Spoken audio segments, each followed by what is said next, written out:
2450 निकलता है तो जरूर एक बार बाइंग की अपॉर्चुनिटी ट्राई करनी चाहिए। आपको फ्रंटलाइन स्पेस ही पसंद है आईटी में, या फिर आपको लगता है कि सेकंड रंग आईटी काउंटर्स जो मिड कैप स्पेस में है, Coforge, persistent, they should also do better? नहीं, मैं लार्ज कैप के साथ ही रहूंगा। एक फूफा जी का statement mid cap small cap को 30% तोड़ सकते हैं, so I am not interested in mid cap small cap. Chart अच्छे हैं, सब चीज अच्छी है, बट फिर वही है, फूफा जी के ट्रिगर का आप क्या करेंगे, कब आके क्या बोल दें किसको पता। जी, ग्रो के स्टॉक को देखिएगा, ग्रो तो ग्रो ही कर रहा है, 177 पे पहुंच गया है ये स्टॉक, मुझे क्या करना चाहिए?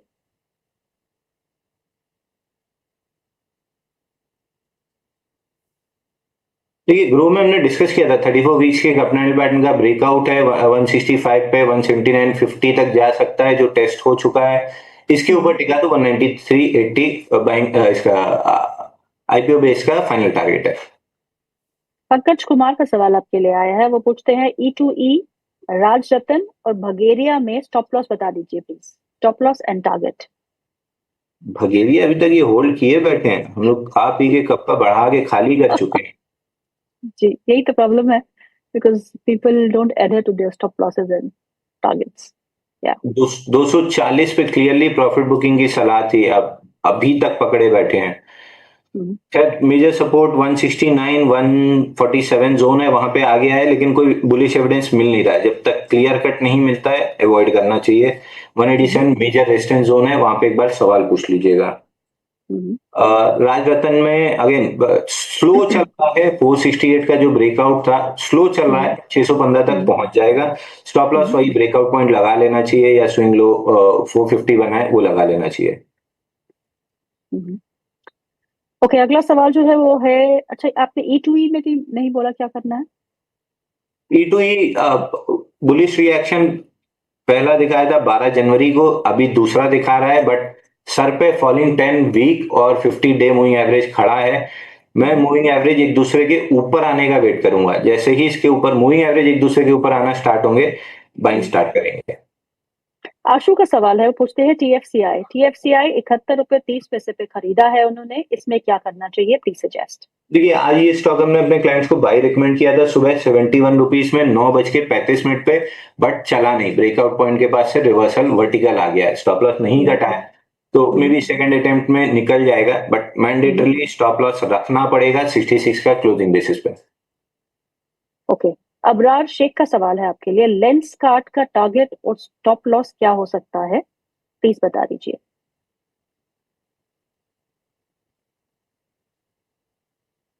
देखिए, लेंस कार्ट में आईपीओ बेस ब्रेकआउट था 438 के ऊपर, वहां पे मल्टीपल डेज कंसोलिडेट किया 1020 मूविंग एवरेज में, जो अब लॉन्च पैड की तरह एक्ट कर रहे हैं, तो अब यहां से 438 नहीं घटा तो 510 तक जा सकता है। पूरे बेस में कोई इंस्टीट्यूशन वॉल्यूम नहीं है, ब्रेकआउट पे इंस्टीट्यूशन वॉल्यूम नहीं था, ब्रेकआउट के बाद रीटेस्ट पे इंस्टीट्यूशन वॉल्यूम नहीं था, परसों प्राइमरी मूव चली उसमें नहीं था, आज ब्रेकआउट पे नहीं है, तो मेरा इंटरेस्ट स्टॉक में नहीं है। ओके, मुजाहिद खान का सवाल है, उनके पास शेयर है टेक महिंद्रा के, what is the target to sell, my rate है 1650, 1650 में उन्होंने खरीदा है टेक महिंद्रा, वो पूछते हैं कि कहाँ पे बेचूं, सजेस्ट प्लीज। देखिए, टेक महिंद्रा में 1633 का हमने लेवल भी डिस्कस किया था कि अगर निकलता है तो फिर 1684 और फिर ऑल टाइम हाई 1756 आ जाएगा, प्रोबेबली आ ही जाएगा। ओके, तो होल्ड करने की सलाह, राइट? हाँ जी। जी, आयुष जी पूछते हैं, क्या BSE अंबुजा अदानी पावर में 3 साल के लिए निवेश करना सही रहेगा? अदानी पावर में तो जब 5 दिन में 1.5 साल का काम हुआ था, तब से हमने अदानी पावर छोड़ के रखा है, क्योंकि 1-1.5 साल अब वो टाइम वाइज करेक्ट करेगा, तो मेरा इंटरेस्ट अगले 1-1.5 साल नहीं है। और ये मैं जब पेटीआर एक्सटेंशन 22 सितंबर और 23 सितंबर को ओपन हाई वाला क्लाइमेटिक मूव बना था, तब से बोलते आ रहा हूँ 1.5-2 साल छोड़ दीजिए, नहीं तो लोअर लोअर प्राइसेस ही मिलते रहेंगे। तो फिलहाल इंटरेस्ट नहीं होना चाहिए, है भी तो अगर प्रॉफिट में तो निकल के कहीं और चले जाइए, यहीं पे मिलेगा 1 आध साल बाद भी। दूसरा स्टॉक था इनका अंबुजा सीमेंट, जी, बढ़िया बुलिश रिएक्शन है 2 दिन से, 573 निकलता है तो स्ट्रक्चर बुलिश हो जाएगा। ICICI AMC के स्टॉक को देखिएगा एक बार फिर से, डे हाई पे है, 8% ऊपर हो गया है, और ये रीसेंट आईपीओ है, आई नो हिस्ट्री बहुत कम होगी आपके पास, लेकिन इसलिए पूछ रही हूँ क्योंकि आप आईपीओ भी ट्रैक करते हैं, तो अब क्या करना चाहिए? देखिए आईसीआईसीआई एएमसी में हमने डिस्कस भी किया था कि 2600 2689 के ऊपर आईपीओ बेस ब्रेकआउट आया है, प्रोबेबली 2780 2800 तक जा सकता है, बट सीधे उसके ऊपर गैप अप मार के चला है, तो आप ट्रेलिंग स्टॉप लॉस कैंडल का मिड कर लेना चाहिए।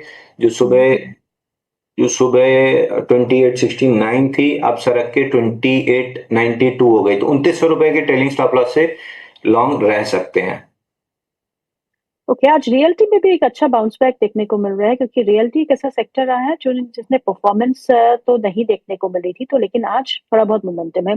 गोदरेज प्रॉपर्टीज बाउंस बैक है, इसको इसमें क्या करना है? प्रेस्टीज, ओबरॉय रियलिटी, डीएलएफ में भी तेजी है, पर उतनी खास नहीं। जिस हिसाब से मार्केट में एक अच्छी रिकवरी है, बट रियल्टी इंडेक्स ने आज एक रिकवरी दिखाई है, बट आई डोंट थिंक कि ज्यादा कुछ मोमेंटम है। क्या अंशुल कुछ पसंद है? देखिए रियलिटी मेरे को ना कभी पसंद था ना अभी शॉर्ट टर्म में आएगा। पिछले लास्ट वीक एक्सटेंडेड सेलिंग थी और करंट वीक में भी सेलिंग थी। ये बाउंस बैक है। मेजर सपोर्ट इसका 860 था, जहां का ब्रेकडाउन आना था, तो वहीं पे आके थोड़ी वोलेटिलिटी शो कर रहा है, बट इवेंचुअली 860 के नीचे क्लोज करेगा तो 765 तक आ सकता है। ओके, बलवंत मित्तल जी का सवाल है, एकम ड्रग्स क्या करेंगे सर? आईपीओ बेस बनने का वेट कीजिए। आईपीओ बेस नहीं बनेगा तो स्टॉक नहीं चलेगा। Allow it to make IPO base. तो आपके लिस्ट पे कौन सा स्टॉक है अंशुल? आज थोड़ा बहुत आप बड़े एंथु साउंड कर रहे हैं, ऑप्टिमिस्टिक साउंड कर रहे हैं, मेनली फॉर बैंक निफ्टी। कुछ पसंद है आपको? आईएफसीआई तो एक था, दूसरा ये 3 स्टॉक दिया था आज सुबह से डिलीवरी कॉल। टीएफसीआईएल वो नहीं चला, 71 में दिया था, 6850 खड़ा है। दूसरा एमटीआर टेक दिया था 2740 पे, उसमें 2810 तक का हाई बन गया, रिस्क फ्री हो चुके हैं। तीसरा स्टॉक आईएफसीआई दिया हुआ है 5950 में, 6260 का हाई बना है, रिस्क फ्री हो चुके हैं, टारगेट भी थोड़ी देर में आ ही जाएगा। तो अब मिड सेशन में तो कोई नया ब्रेकआउट नहीं दिख रहा है। आईआईएफएल कैप्स में भी जस्ट ब्रेकआउट आ रहा है, बट समहाउ थोड़ा बड़े सौदे भी हैं, बट समहाउ नहीं गट फील आ रही है, तो मैं हाथ रोके हूँ। बाकी ये ब्रेकआउट अगर मॉर्निंग सुबह मेरे को 10-15 मिनट में ऐसा ब्रेकआउट मिला होता, तुरंत मैंने बाय दिया होता। तो IFL cap, not finance, IFL cap IFL cap तो देख सकते हैं 420-30 तक जा सकता है। मिड सेशन ब्रेकआउट है, इसलिए मैं थोड़ा सा रुका हूँ। या तो स्टार्टिंग में या फिर क्लोजिंग पीरियड में मिले ब्रेकआउट तो ठीक लगता है, नहीं तो नहीं सही लगता है। अंशुल, मेटल में थोड़ी बहुत प्रॉफिट बुकिंग ना कहूंगी, थोड़ा बहुत आज मूव नहीं कर रहे, बट जो ज्यादा भी आप गिरावट नहीं देख रहे हैं। टाटा स्टील आज 52 वीक हाई पे अपने कामकाज कर रहा है, सेल में भी एक अच्छा मोमेंटम है, 52 वीक हाई पे है। वेदांता में आज 1.25% का इजाफा है। मेटल स्पेस में जो ये गिरावट या फिर थोड़ा हल्कापन हमको देखने को मिल रहा है, इस पे हमें पॉज करना है, या फिर आपको लगता है कि कहीं ना कहीं अपॉर्चुनिटी देख के एक बार फिर एंटर करना है? देखिए ATR extension candle clearly visible है, national aluminium, Vedanta, Hind zinc, Hind copper. तो मेरा कोई इंटरेस्ट नहीं है बाइंग क्लाइमेक्स वाली कैंडल से कोई छेड़छाड़ करने का। थोड़ा बहुत ऊपर चले भी गए तो प्रोबेबिलिटी ऑफ डाउनसाइड बहुत लंबी खुलती है, तो मेरा वो आखिरी का छिलका निकालने का कोई शौक नहीं है। तो अगर आपको रखना ही है तो फिर नेशनल एल्यूमिनियम में ट्रेलिंग स्टॉप लॉस लगा लीजिए 357 का। मैं मेटल सेक्टर में सिर्फ टाटा स्टील इस समय रखता, बाकी सब मैं प्रॉफिट बुक करके निकल जाता। Okay, state bank of India नए उच्चतम स्तरों पे 1042, अब क्या करें? ये स्टेट बैंक में 1000 रुपए का स्टॉप लॉस मॉडिफाई कर लेना चाहिए और होल्ड कर सकते हैं, और खींच के अगर स्टॉप लॉस मॉडिफाई करना है तो 1024 का कर सकते हैं। 1050 का ब्रेकआउट का टारगेट था 840 रुपए वाला, आ चुका है, बट मोमेंटम है तो थोड़ा मोमेंटम प्ले करने में बुराई नहीं है। 1024 का स्टॉप लॉस ले लीजिए। अगर मिल गया 1100 तो बहुत बढ़िया, नहीं मिला तो ये ऊपर का 26 रुपए छूट जाएगा।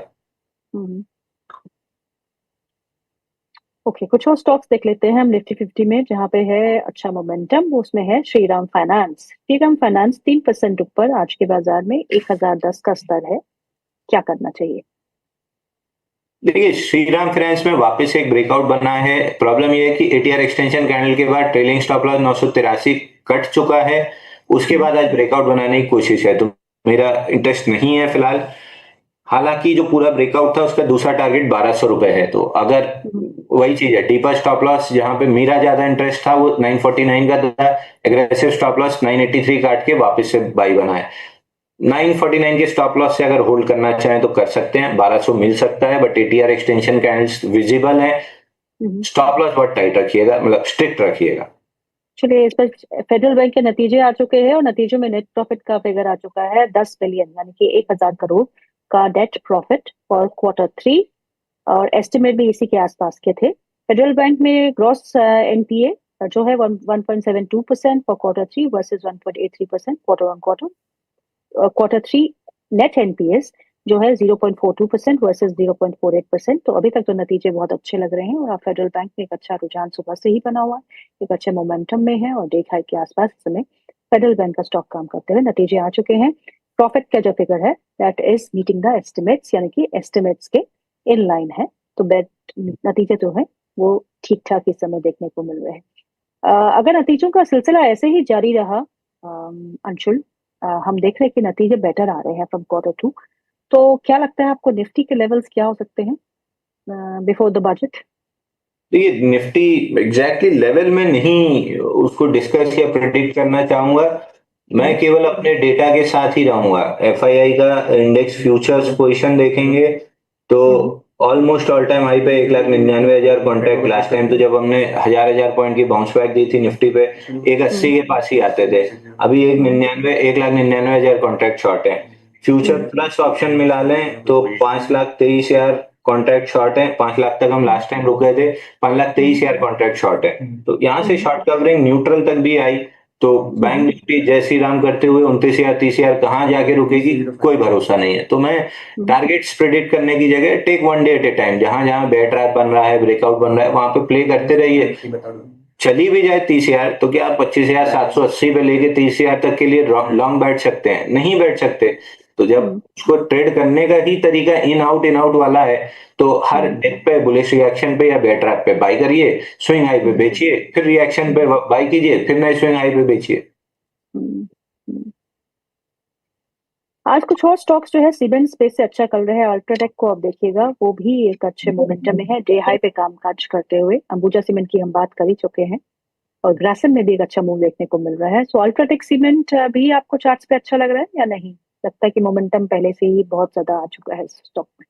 देखिए, अल्ट्राटेक अभी शुरुआत है और ग्रासिम भी अभी शुरुआत है, दोनों में कोई बहुत बड़ी मूव नहीं निकल गई। अभी तो ब्रेकआउट पॉइंट के पास ही खड़े हैं, बल्कि ब्रेकआउट पॉइंट से हल्का नीचे ही खड़े हैं।